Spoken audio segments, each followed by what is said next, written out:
선한 능력으로 안으시네. 그 크신 팔로 날 붙드시네. 절망 속에도 흔들리지 않고 살아가는 주 얼굴 구하리. 주 선한 능력으로 안으시네. 그 크신 팔로 날 붙드시네. 절망 속에도 흔들리지 않고 사랑하는 주 얼굴 구하리. 선한 능력으로 일어서리. 주만 의지하리. 믿음으로 우리 고대한에 주 오실 그날 영광의 새날을 맞이하리. 이전의 괴로움 날에 워싸고 고난의 길을 걷는다 해도 주님께 모두 맡긴 우리 영혼 끝내 승리의 날을 맞으리. 선한 능력으로 일어서리. 주만 의지하리. 믿음으로 우리 고대한에 주 오실 그날 영광의 새날을 맞이하리. 주님이 마신 고난의 승자는 우리도 감사하며 받으리. 주님의 남은 고난 채워가며 예수와 복음 위에 살리라. 선한 능력으로 일어서리. 주만 의지하리. 믿음으로 우리 고대한에 주 오실 그날 영광의 새날을 맞이하리.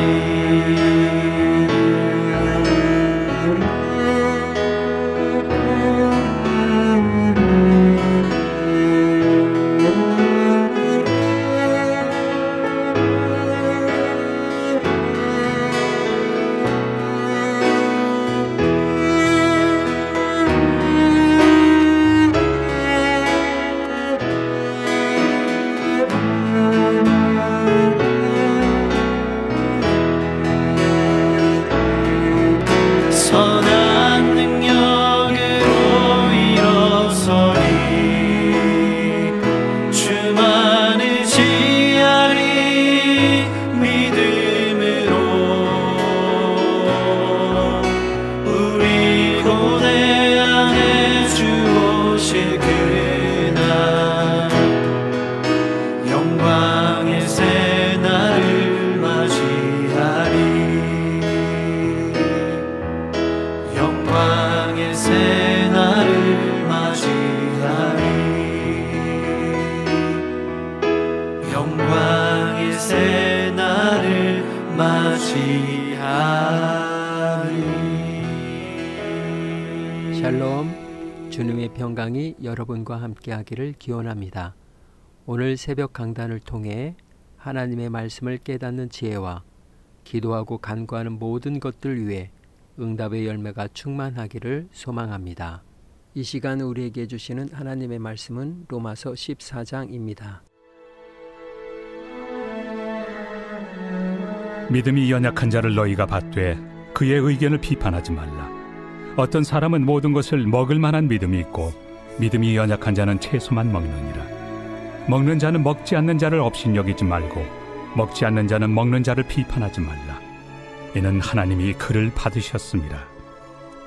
남의 하인을 비판하는 너는 누구냐? 그가 서 있는 것이나 넘어지는 것이 자기 주인에게 있음에 그가 세움을 받으리니 이는 그를 세우시는 권능이 주께 있습니다.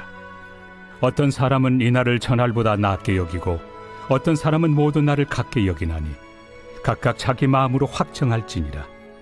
나를 중히 여기는 자도 주를 위하여 중히 여기고 먹는 자도 주를 위하여 먹으니 이는 하나님께 감사하며 먹지 않는 자도 주를 위하여 먹지 아니하며 하나님께 감사하느니라. 우리 중에 누구든지 자기를 위하여 사는 자가 없고 자기를 위하여 죽는 자도 없도다. 우리가 살아도 주를 위하여 살고 죽어도 주를 위하여 죽나니 그러므로 사나 죽으나 우리가 주의 것이로다. 이를 위하여 그리스도께서 죽었다가 다시 살아나셨으니 곧 죽은 자와 산 자의 주가 되려 하심이라. 내가 어찌하여 내 형제를 비판하느냐? 어찌하여 내 형제를 업신여기느냐? 우리가 다 하나님의 심판대 앞에 서리라. 기록되었을 때 주께서 이르시되 내가 살아노니 모든 무릎이 내게 꿇을 것이요 모든 혀가 하나님께 자백하리라 하였느니라. 이러므로 우리 각 사람이 자기 일을 하나님께 직고하리라. 그런즉 우리가 다시는 서로 비판하지 말고 도리어 부딪힐 것이나 거칠 것을 형제 앞에 두지 아니하도록 주의하라. 내가 주 예수 안에서 알고 확신하노니 무엇이든지 스스로 속된 것이 없으되 다만 속되게 여기는 그 사람에게는 속되니라. 만일 음식으로 말미암아 내 형제가 근심하게 되면 이는 내가 사랑으로 행하지 아니함이라. 그리스도께서 대신하여 죽으신 형제를 내 음식으로 망하게 하지 말라. 그러므로 너희의 선한 것이 비방을 받지 않게 하라. 하나님의 나라는 먹는 것과 마시는 것이 아니요 오직 성령 안에 있는 의와 평강과 희락이라. 이로써 그리스도를 섬기는 자는 하나님을 기쁘시게 하며 사람에게도 칭찬을 받느니라. 그러므로 우리가 화평의 일과 서로 덕을 세우는 일을 힘쓰나니 음식으로 말미암아 하나님의 사업을 무너지게 하지 말라. 만물이 다 깨끗하되 거리낌으로 먹는 사람에게는 악한 것이라. 고기도 먹지 아니하고 포도주도 마시지 아니하고 무엇이든지 내 형제로 거리키게 하는 일을 아니함이 아름다우니라. 내게 있는 믿음을 하나님 앞에서 스스로 가지고 있으라. 자기가 옳다 하는 바로 자기를 정죄하지 아니하는 자는 복이 있도다. 의심하고 먹는 자는 정죄되었나니 이는 믿음을 따라 하지 아니하였기 때문이라. 믿음을 따라 하지 아니하는 것은 다 죄니라.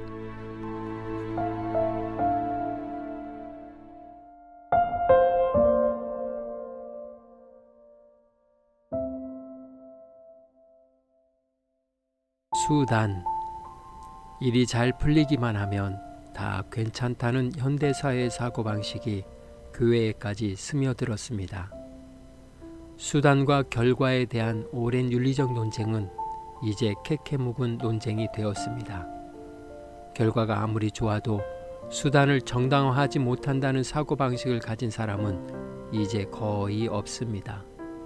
안타깝게도 결과가 성공적이면 성공을 거두기 위해 어떤 수단을 사용했더라도 비난하지 말아야 한다는 사고방식이 더 많은 지지를 받고 있습니다.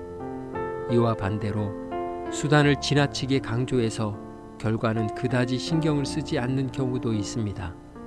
자크 엘룰은 특히나 이러한 접근법에 대해 염려합니다.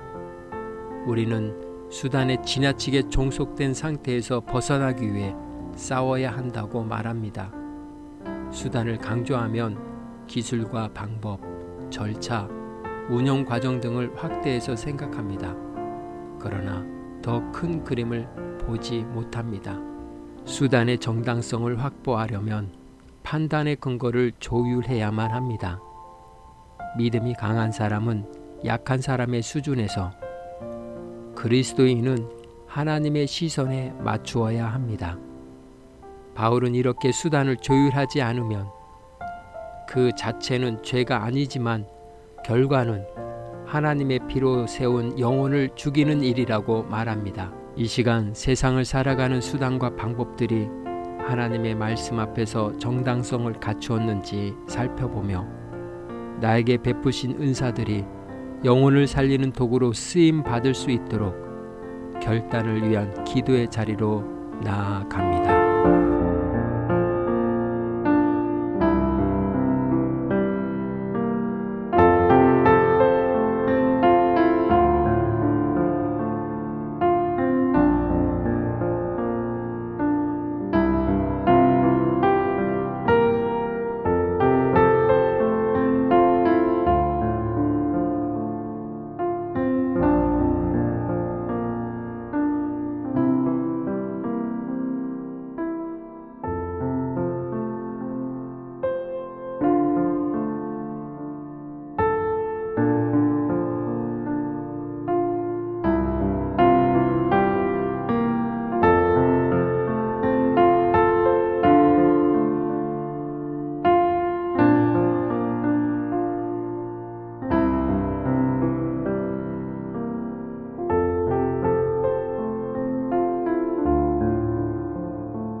우리가 사는 세상에서 흔히 듣는 말이 있습니다.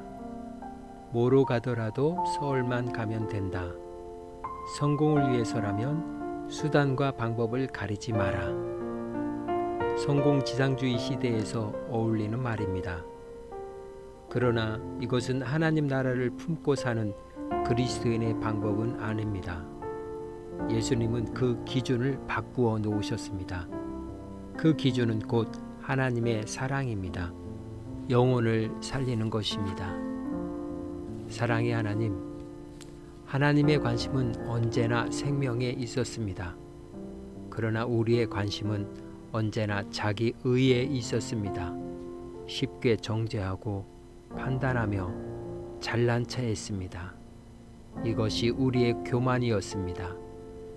이제 우리의 시선을 하나님께 맞추오니 먹는 일이든지 교제이든지 경영이든지 하나님의 영광이 되게 하옵소서.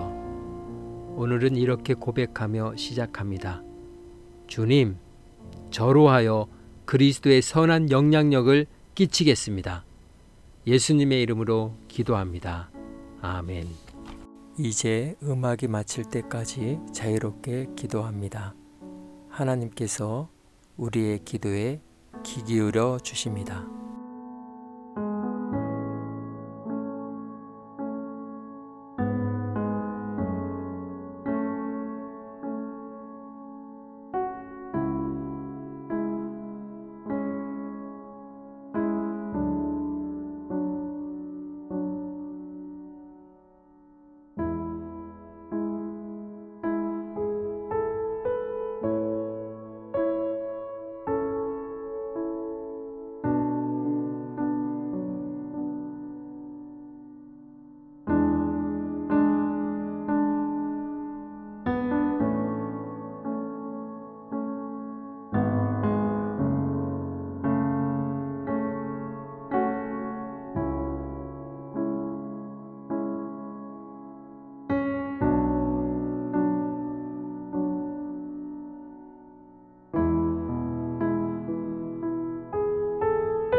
우리의 기도를 들으신 하나님께서 오늘도 동행하십니다. 주 안에서 승리하십시오.